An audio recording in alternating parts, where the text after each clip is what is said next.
Bonjour les amis, bonjour famille, bonjour la Côte d'Ivoire.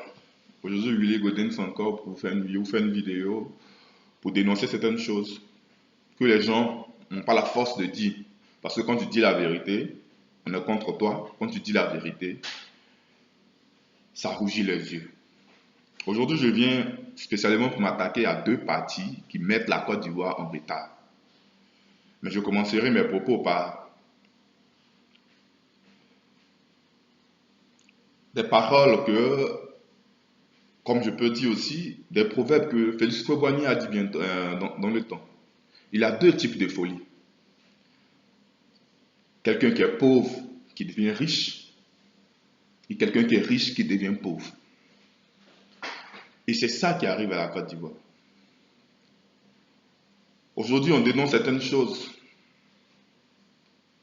Aujourd'hui, on fait des marches éclatées.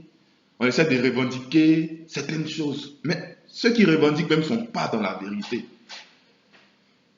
Mais moi, en tant qu'Ivoirien, je tape ma poitrine parce que je sais que je suis moi le patriote. Et tous ceux qui feront comme moi sont des patriotes.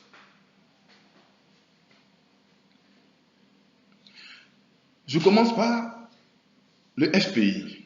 Car mes deux partis que je vise, c'est le FPI et le PDC et le RDR. Il n'y a jamais de guerre. C'est toujours deux personnes qui font une guerre.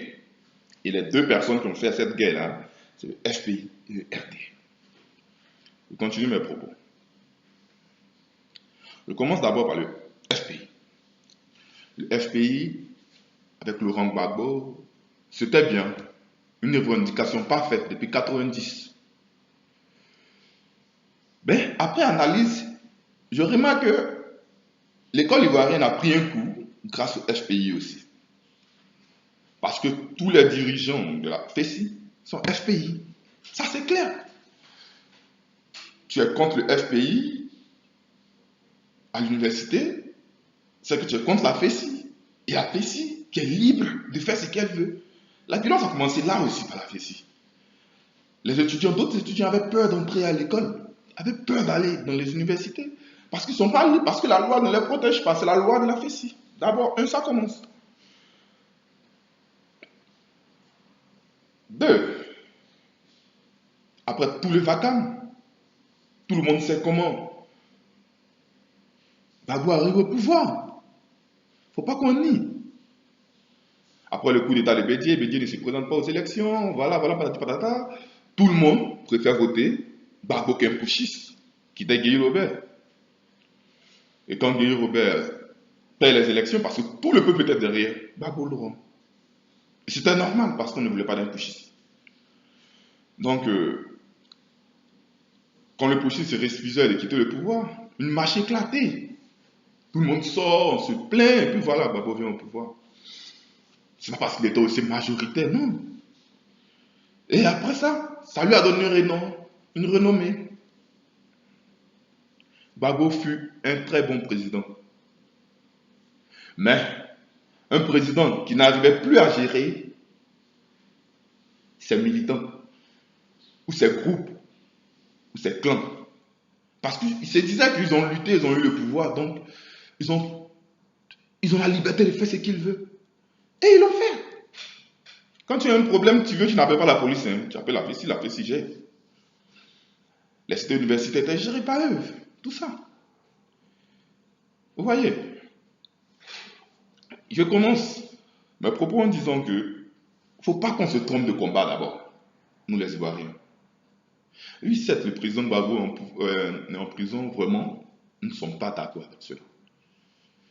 Il faut que le président Alassane Ouattara plaide le cas du président Gbagbo afin qu'il puisse sortir, afin que tous les Ivoiriens soient contents. Il ne faut pas qu'on se dise que c'est un combat de nord et sud ou ouest. Non, c'est un seul pays, la Côte d'Ivoire. Point. On reste 10 ans au pouvoir. Après les élections, il se trouve que Gbagbo doit quitter le pouvoir. Bon, là, moi, je ne sais pas trop.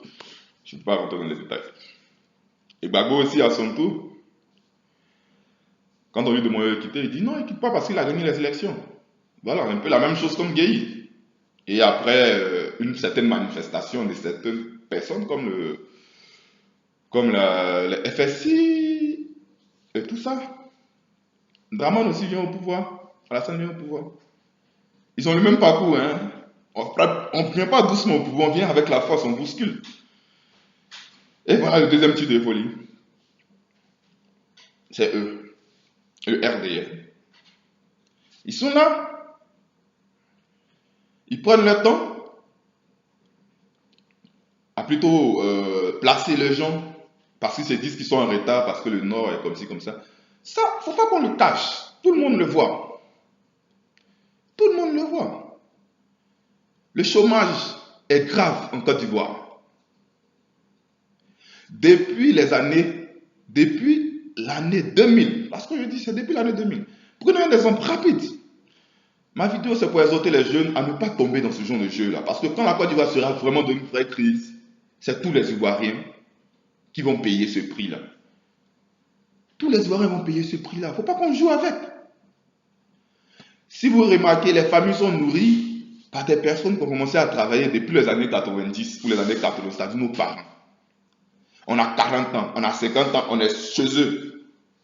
C'est pas parce qu'on est parti à l'école, hein. On est parti à l'école, il n'y a pas de travail. Et ces mêmes personnes-là sont obligées de nous nourrir toute notre vie. Et nous, ce qu'on sait faire, c'est se mettre à faire des vidéos pour soutenir certains présidents comme ci, comme ça. Or, on ne mange pas. Les présidents nous donnent quoi? Ils nous donnent rien. Personne ne peut changer ce monde-là si ce n'est pas nous-mêmes. Pourquoi à chaque fois? Non, il faut que Alassane soit au pouvoir pour que le pays change. Il faut que Bédier soit au pouvoir pour que le pays change. Bon, il faut que, comment on appelle ça même là? Gbagbo soit au pouvoir pour que le pays change. Tous ceux-là sont passés. Où nous sommes? On ne mange plus, ça devient grave. Mais on prend notre temps à rester sur les réseaux sociaux en train de regarder certains clashs de certaines personnes entre le RDR et le FPI, parce que ce sont les deux qui font le buzz en Afrique, le buzz en Côte d'Ivoire, avec des vidéos en France, par-ci, par-là, avec des vidéos de l'autre côté, à Abidjan, par-ci, par-là. Je ne vais pas citer des noms, mais ils se connaissent un peu quand même. Ce sont des personnes, ils étaient là, ils étaient au pouvoir, ils n'ont rien fait. Et ça les a surpris. Tout est parti, ils n'ont pas réalisé. Donc ce qui les fait mal, ce n'est pas le fait de faire sortir Gbagbo, non. Ce n'est pas le fait de faire sortir Gbagbo. Eux-mêmes sont les traites, contre Gbagbo. Ils prennent le nom de Gbagbo pour essayer de voir s'il y a une issue. Parce que quand ils regardent, il n'y a plus d'issue. Sinon, il y a une issue au fait. Reconstituer normalement le FPI et venir aux élections, gagner les élections, et vous avez encore cette issue-là. Mais eux se disent non, avec beaucoup de tapage, comme ci, comme ça, c'est ça qui avait sorti le président Gbagbo. Non. Ça crée des petits clans un peu partout.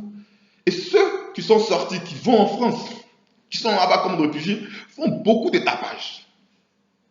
Ils ne montrent aucun exemple à la jeunesse ivoirienne. Aucun.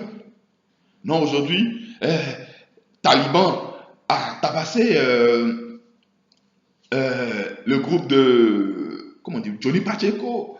Et on monte ça aux réseaux sociaux comme c'était un bon exemple. Moi, je viens pour dire, Taliban, Johnny Pacheco, c'est ton frère. Voilà. Johnny Pacheco, Taliban, c'est ton frère. Si vous voulez vraiment montrer un exemple aux Ivoiriens, c'est pas en vous frappant là-dessus.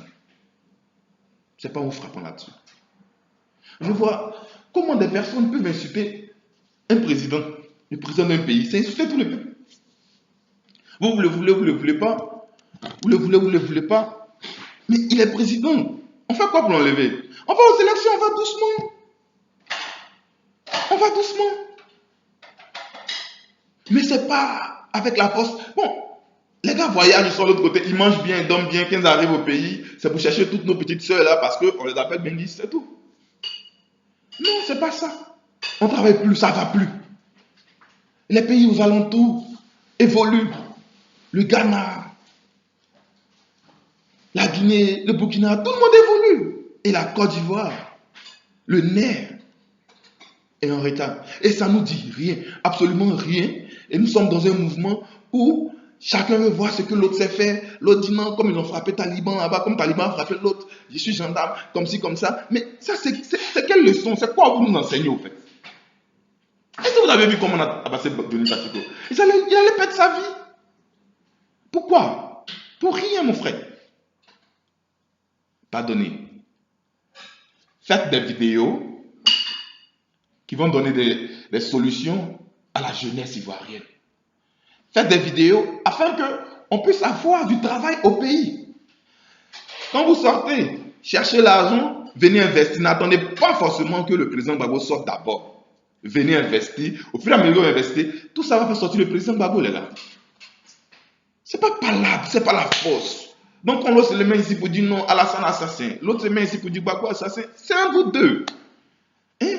Et il faut que nous les jeunes, on quitte de cela. On quitte dans ça. S'il vous plaît. Il n'y a pas l'habitude de faire ce genre de vidéos là parce que bon, mes vidéos ne sont pas comme ça. Mes vidéos parlent, donnent des solutions à l'Afrique, à la Côte d'Ivoire. Ce que nous devons faire pour évoluer. Mais s'il y a des vidéos que moi je ne veux plus voir, ça me fait mal. Mais je sais qu'après ça ils vont me clasher, ils vont m'insulter, ils vont dire ce qu'ils veulent. Mais moi, ce n'est pas mon problème. Moi, je dis au président Alassane Ouattara, tu es le président de la Côte d'Ivoire, tu n'es pas le président du Nord. Tu es le président de toute la Côte d'Ivoire. Va à des élections transparentes. Si tu perds les élections, tu quittes le pouvoir. Nous, on est fatigués. Vous êtes tous rassasiés. Comme ce que disait tantôt, deux types de folie que Oufoué disait. Quelqu'un qui est pauvre qui devient riche et quelqu'un qui est riche qui devient pauvre. Les deux parties là ont vécu ça. Et nous sommes fatigués de ça. On veut évoluer. Nos enfants sont là, on a fait des enfants, ils ne travaillent pas, nous on a nos diplômes, on est là et on passe le temps, on est devenu coupé décalé. Buzz, buzz, buzz, buzz partout, on ne mange pas. Dans Buzz, Buzz, Buzz, ce sont nos mêmes parents qui ont commencé à travailler depuis 1950. C'est les petits salaires là qui nous nourrissent qu'à présent. Hein? C'est qu'on n'est pas intelligent ou bien il y a quoi? La Côte d'Ivoire est maudite. On n'est pas maudit. Nous-mêmes, nous sommes en train de nous maudire. Non, on ne laisse pas parce que comme ci, comme ça. Mais on veut rentrer dans un truc tribal. Où c'est quitté? Où c'est quitté? Je vous remercie. Bye bye, ciao, ciao. Que Dieu bénisse la Côte d'Ivoire.